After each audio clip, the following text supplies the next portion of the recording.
जो आपका MI agriculture college Nai Mandi Gharsana की ऑनलाइन क्लासेज में आपका स्वागत है।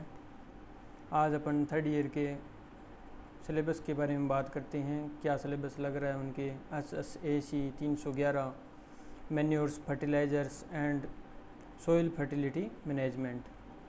अब इसमें मैंने पहले भी बताया था कि SSAC की फुल फॉर्म क्या होती है, soil science and agricultural chemistry 311 third year first course first semester.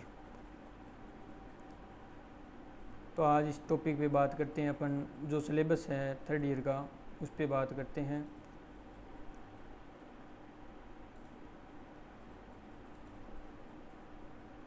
तो पहला टॉपिक आपका जो है वो है introduction and importance of organic farming. इसमें क्या होता है, इसमें परिचय देना है ऑर्गेनिक मैन्योर्स कौन कौन से होते हैं, इम्पोर्टेंस, उनकी महत्वता क्या है, उनका क्या महत्व है। फिर है उसके बाद classification of organic manures.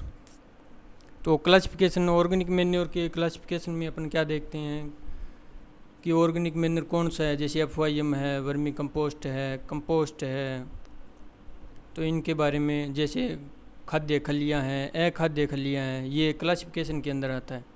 Properties and method of preparation of bulky manure, इनकी प्रॉपर्टी क्या होती है। बल्की मैन्योर होते हैं स्थूल खाद्य, जैसे FYM है, वर्मी कंपोस्ट है। क्या होता है, इनको ज़्यादा मात्रा में लेना पड़ता है और कम मात्रा में पोषक तत्व प्रदान होते हैं। Properties and methods of preparation of concentrated manures. अब ये कंसनट्रेटेड मैन्योर्स कौन कौन से हैं, इनकी बात अपन करें तो ये मैन्योर वो है जो जैसे खाद्य खलियाँ हैं उनके द्वारा न्यूट्रिएंट्स प्राप्त होते हैं, वो कंसनट्रेटेड हो गई। प्रॉपर्टीज़, उनके अंदर देखना है अपन NPK कितना है, ऑर्गेनिक कार्बन और माइक्रो न्यूट्रिएंट्स की उपलब्धता देखते हैं उसके अंदर भी, इन मैन्योर्स के अंदर कितने पोषक तत्व पाए जाते हैं। Green leaf manuring.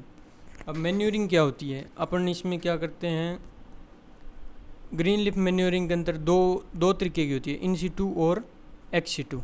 इन सिटू के अंदर क्या करते हैं अपन, जैसे ढेंचा उगा लिया, सनई उगा ली और ग्वार की फसल उगा ली, लोबिया, ये उगा के अपन उसी खेत के अंदर वापस मिला देते हैं, उसे कहते हैं ग्रीन मैन्योरिंग। और लिफ मैन्योरिंग क्या होता है, इसके अंदर अपन पेड़ पौधों की पत्तियाँ या कहीं ढेंचा की फसल उगाई है उसको काट के दूसरे फील्ड के अंदर मिलाते हैं, वो लिफ मैन्योरिंग हो गई। अब इन सिटू एक्स सिटू वो हो गया, जैसे अपन लिफ है वो कहीं से तोड़ के बाहर से ला के फील्ड के अंदर डाली है फिर मिलाई है, तो वो हो गई एक्स सिटू मैन्योरिंग। अब soil organic matter composition, properties and influence of on soil fertility. Soil organic matter के बारे में अध्ययन करेंगे। उसमें क्या देखना है, ऑर्गेनिक मैटर कितना डाला, ऑर्गेनिक कार्बन की प्रतिशत मात्रा कितनी है, कंपोजिशन, उसका संगठन क्या है, ऑर्गेनिक मैटर जो ले रहे हैं अपन, संगठन के अंदर क्या है, जैसे FYM के अंदर NPK का प्रतिशत कितना है, कंपोस्ट के अंदर कितना है, वर्मी कंपोस्ट के अंदर कितना है, वो कंपोजिशन हो गया। Properties and influence of on soil fertility, जो उर्वरक क्षमता है भूमि की, उस पर उसका क्या प्रभाव पड़ता है वो देखना है। अब अपन सातवें टॉपिक की बात करते हैं, humic substance, nature and property. इसके अंदर क्या होता है, ह्यूमिक एसिड, एक ह्यूमिक एसिड हो गया, फोल्विक एसिड हो गया, ह्यूमीन हो गया, ये कौन सा क्षार के अंदर घुलनशील है, कौन सा अम्ल के अंदर घुलनशील है, उसके बारे में अपन को अध्ययन करना है। Chemical fertiliser and classification. तो केमिकल फर्टिलाइज़र कौन कौन सी होती है, उनका क्लासिफिकेशन कैसे करते हैं।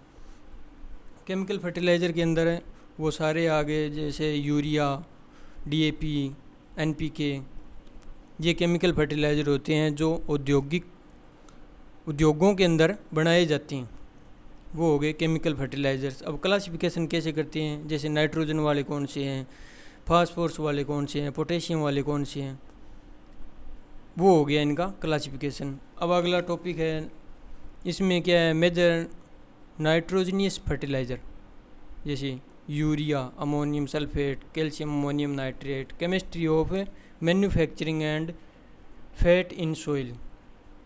तो मेजर नाइट्रोजनियस फर्टिलाइज़र के बारे में अध्ययन करेंगे। इसमें यूरिया, अमोनियम सल्फेट हो गया, डीएपी के अंदर नाइट्रोजन होता है, उसको भी इसके अंदर अध्ययन करते हैं अपन।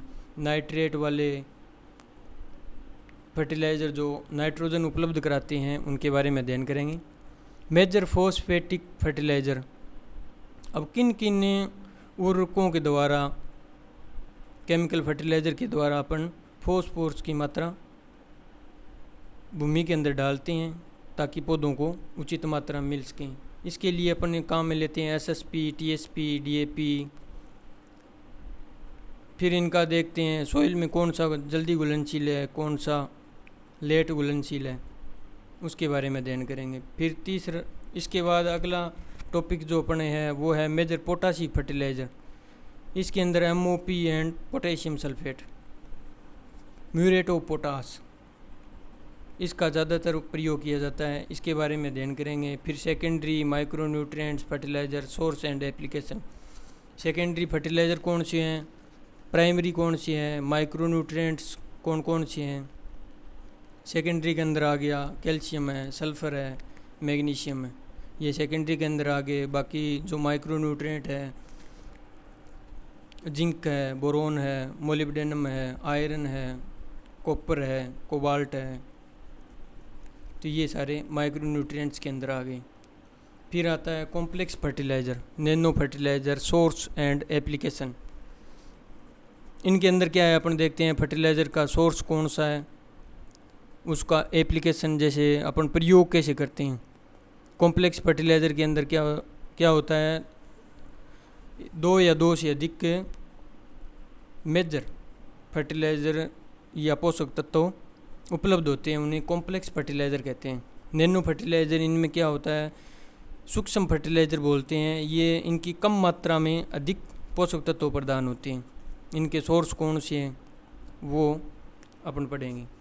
सोइल अमेंडमेंट्स, ये क्या है, भूमि सुधार किस तरीके से करते हैं, जैसे अम्लीय भूमि है, क्षारीय भूमि है, लवणीय भूमि है, लवणीय क्षारीय भूमि है, उनका सुधार है। फर्टिलाइज़र स्टोरेज, फर्टिलाइज़र जैसे उर्वरकों का भंडारण कैसे करते हैं, जैसे नमी सोखने वाले जो फर्टिलाइज़र है उनका स्टोर कैसे करते हैं, या जो नमी नहीं सोखते हैं उनका स्टोर कैसे करते हैं। और फर्टिलाइज़र कंट्रोल ऑर्डर, इसके बारे में भी अध्ययन करेंगे। History of soil fertility and plant nutrients, इसमें देखते हैं अपन जो भूमि की उर्वरक क्षमता है उसका इतिहास देखते हैं। प्लांट न्यूट्रिशन, उसके अंदर देखते हैं कौन से पोषक तत्व पौधों को उपलब्ध या पौधों के द्वारा ग्रहण किए जाते हैं, अवशोषित किए जाते हैं, कौन कौन से पोषक तत्व हैं। क्राइटेरिया ऑफ एसेंशियलिटी है, आर्नोन वेस्ट्राउट ने दिया था, इसके बाद इन्होंने संशोधन भी किया था। फिर उसके बाद form of nutrients in soil, criteria of essentiality, उसमें आर्नोन ने 3 क्राइटेरिया दिए थे।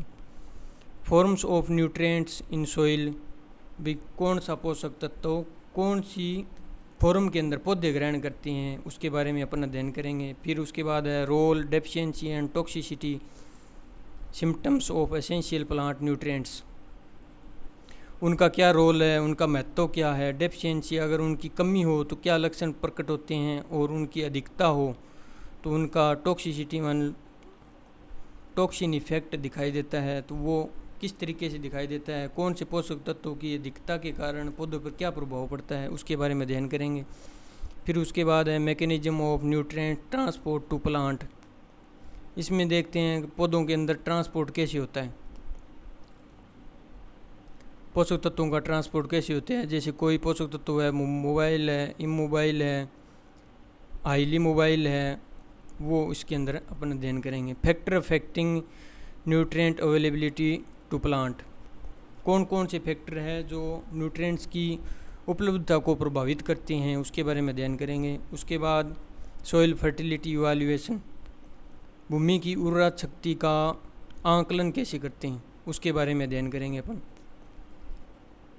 Soil testing, critical levels of different nutrient in soil. Soil testing अपन जो लैब के अंदर एनपीके ऑर्गेनिक कार्बन जो निकालते हैं उनकी क्रिटिकल लेवल क्या है, जैसे नाइट्रोजन का है 280 से 560 kg प्रति हेक्टर उपलब्धता उस भूमि के अंदर होनी चाहिए, इससे फसल उत्पादन बढ़िया होगा। उसी प्रकार से फास्फोरस का, पोटेशियम का और माइक्रो न्यूट्रिएंट है, सेकेंडरी न्यूट्रिएंट है, उनका अध्ययन करेंगे। Indicator plants, method of fertiliser recommendation to crops. इसके अंदर अपन देखते हैं इंडिकेटर प्लांट कौन कौन सी हैं, कौन से पौधे हैं जो कौन से पोषक तत्वों की कमी को प्रदर्शित करती हैं, उसके आधार पे अपन उसमें पोषक तत्व डाल सकते हैं, उसकी कमी को पूर्ति कर सकते हैं। Factor influencing nutrient use efficiency, कौन कौन से फैक्टर हैं जो इफेक्ट करते हैं पोषक तत्वों की उपलब्धता या एफिशिएंसी यूज उपयोग क्षमता को, कौन कौन प्रभावित करता है, उसके बारे में अध्ययन करेंगे। Integrated nutrient management, integrated nutrient management के अंदर क्या होता है उसके बारे में अध्ययन करेंगे। इंटीग्रेटेड के अंदर है समन्वित पोषक तत्व प्रबंधन बोलते हैं इसको। इसके अंदर अपन कंपोस्ट भी लेते हैं, एफवाईएम भी लेते हैं, केमिकल फर्टिलाइज़र भी लेते हैं। तो वो क्या हो गया, एक इंटीग्रेटेड सिस्टम हो गया जिसके अंदर क्या है, अपन बहुत सारे सोर्स के द्वारा पौधों को पोषक तत्व प्रदान करते हैं। ये अपना सिलेबस था 3rd ईयर का, तो इसमें आपको देखने हैं कौन कौन से टॉपिक हो गए। ये वीडियो अपलोड करते रहेंगे कि कौन सा टॉपिक हो गया, कौन सा बाकी है, ये मैं आपको वीडियो अपलोड करता रहूँगा। तो आप इनको सिलेबस को हमेशा ध्यान में रखें कि सिलेबस को, पहले सिलेबस को देखना है कि क्या क्या टॉपिक चल रहा है, कौन सी बुक उसमें काम आएगी, भी कौन सी बुक के अंदर क्या टॉपिक मिलेगा अपन को, वो पढ़ना पड़ेगा। एक स्पेशल बुक कभी नहीं आती है इसकी, अलग अलग बुक जो सिलेबस के लास्ट में दिया होता है रेफरेंस, भी कौन सी बुक के अंदर कौन सा टॉपिक है, तो उसके अंदर अलग अलग बुक्स के अंदर अलग अलग टॉपिक मिलते हैं अपन को। तो ये हो गया आपका सिलेबस। तो अगले क्लास में अपन पढ़ेंगे criteria of essentiality, form of nutrients in soil, यहाँ से शुरू करेंगे अपन। आगे के वीडियो आप देखते रहिए, जो समझ में नहीं आए वो आप कमेंट में बता सकते हैं। धन्यवाद।